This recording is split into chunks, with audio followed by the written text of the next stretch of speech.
Ladies and gentlemen, some days you make a video and you just think to yourself, it's really difficult to be objective and not just use profane language. And today's one of those days. But before I get onto the main video, can I yet again remind you, if you'd like to support the work that I do here, you're welcome to buy me a coffee. The link is in the description box below. Although at this point in time, I'm probably going to use it for brandy. Double brandy and Coke. And if you haven't already, please subscribe to the channel. It really does help. Anyway, let's get straight on to the news story. And this is actually the news story around, well, would you know it, the alleged Rhetoric Julius Malema. Has been alleged that he's on coke. I'm not alleging that. Others have alleged that. So, Julius, if you want to sue me, I didn't say it, but other people did. In any case, the EFF plans to march to Orania. They plan to march to Orania on the 22nd of April, 2025. So why are they planning to do this? Because apparently Orania must fall. It's a racist Afrikaner conclave and it must fall. But it doesn't bother anybody. It doesn't cost South Africa any money. And on the whole, Orania is just get on with it.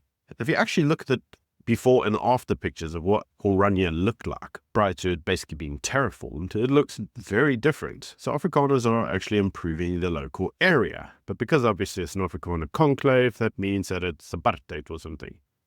In any case, this isn't actually the EFF's first time there. EFF has actually been there before. They've been there with Julius. Julius looked at the place and said many moons ago that actually it was socialism in action. And if you understand the Orania model, you could see how it could get alleged that it was socialism in action. He said at the time there were no big, great displays of wealth. There was no Saddam palace. And so they left it alone because basically there was nothing to steal. But now all of a sudden the existence of Orania is an issue because Julius isn't relevant anymore. And so he's trying to make himself relevant. And the way that he's doing that is to have a fight with Orania.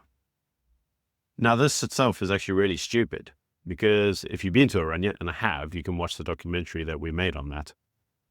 It's mainly people's homes. And so you're going to people's homes in order to protest and cause violence. Now, the EFF claims that they're highly disciplined and very well orchestrated. They would never cause violence. And to that, I just say, dude, I know there's an allegation that you're on crack, but come on, man. You don't have to act like it too. No one would ever say that the EFF was highly disciplined when doing a march. They frequently cause damage. They frequently burn stuff down. And this is a very reckless display of what I can only describe as civil violence. And I'm saying civil violence because I predict that that's what's going to happen. Orania is private property. You're going to people's homes and you're causing problems. Now, I want to ask the question, why are they doing this? And there's been many allegations, and I've read them online on Twitter and so forth around the things that people are basically alleging. One of the things they're alleging is that bullets will fly. And so I want to ask the question, if bullets do fly and people get shot, is this a prelude for the government to try to use it as a pretext to confiscate firearms? Don't know. Is it a prelude to say that if some people got shot there, that the government would expropriate Orania without compensation? Don't know. But the venom that the government uses towards its own citizens, the lack of care, the lack of anything, is just distasteful. 1/3 of all Iranians are kids. You're going to these kids' homes and causing disruption. You're making them fear for their lives. But then again, they did this Brackenfell in the school. So this isn't actually beyond the pale of their MO. Now, one has to ask the question of why Malema is still, to a large degree, allowed to just get on with the things that he says. We hear Trump talk about the bad things that are occurring against white Afrikaners in South Africa, and we hear the lamestream media say, no, it's lies, it's right-wing propaganda. But let's use this speech that Malema gave at the weekend. And he said, whites are thieves, and there will never be peace with them. This tells you a man who hates white people. He'll tell you in another breath he doesn't. He loves them, he says. He just wants freedom and equality, and yet here's a man who tells you very clearly there will never be peace. And he says that there are people that say, I was born after 94. I never stole land from anybody. And he says, well, If you have land that was stolen and you've bought it freely, it's still stolen and you must give it back. So even if you're born after 94, you still got the sin of your forefathers, which is the most horrendous thing to accuse any nation of having. To say that you're guilty just by existing is horrendous. But we're not talking about a sane, logical person, right? And the individual goes on further to then say, and we will see if we forgive. It doesn't say we'll forgive. He even says then. Even then, that's not going to be enough. And what he does say is if the EFF ever got into power, he'd expropriate all the farms and give them to the farm workers. Yes, Juju. Except they've never known how to take a risk, raise finance, balance the books.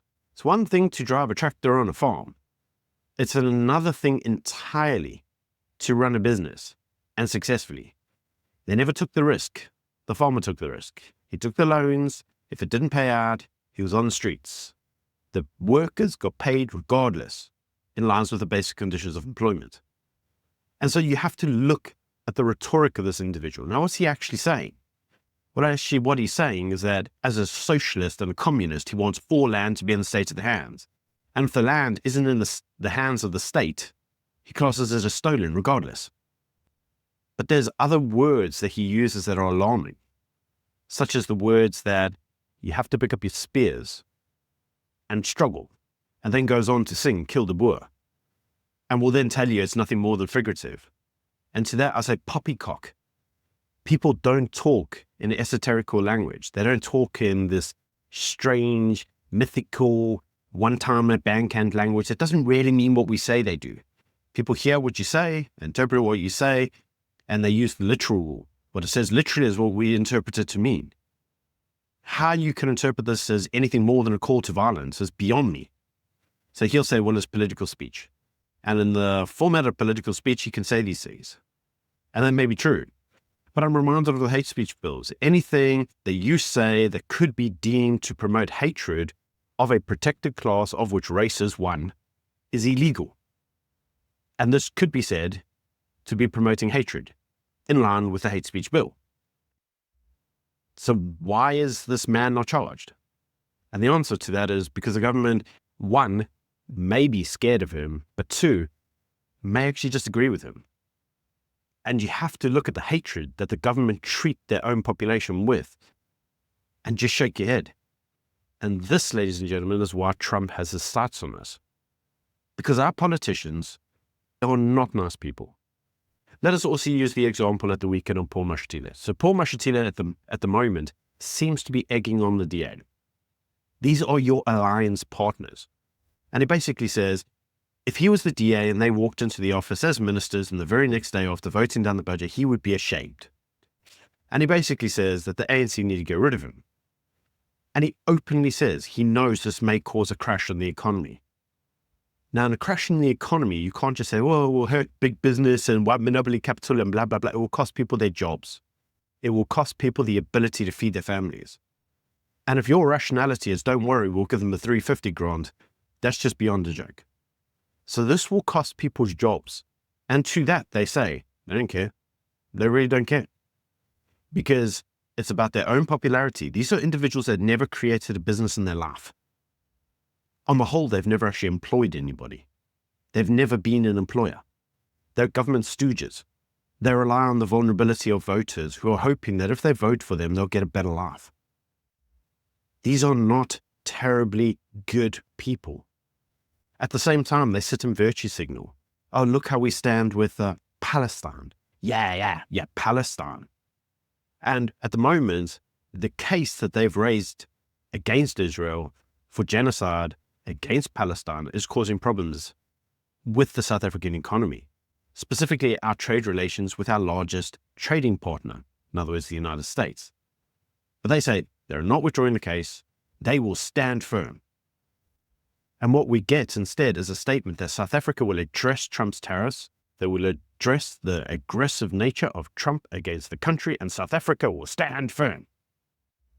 No, ANC politicians, you will stand firm. You are making a decision on behalf of the country. A 40% party is making a decision on behalf of the country and the future and the success of the nation. Because you, as a 40% party, are the ones governing the foreign policy. You will not allow any other party to have a say because it's your baby, right? Because you know best. And if it tanks the economy, you don't care. But you say, well, our actions are those of the country as a whole. You didn't even get the popular vote. Got 40% of the vote. And it was a really low turnout. Next to no one voted for you. And yet, here they are telling us that we will stand firm, we'll do actions that will have horrendous consequences on the population as a whole, and it's okay, so long as we protect the people that vote for us. As long as we keep getting that vote, all's good. They don't care. And so, ladies and gentlemen, the theme of today's video is politicians are just horrendous. They are not nice people, in the slightest. Anyway, that's just my view. Please do let me know what you think in the comment section below. Until tomorrow, bye.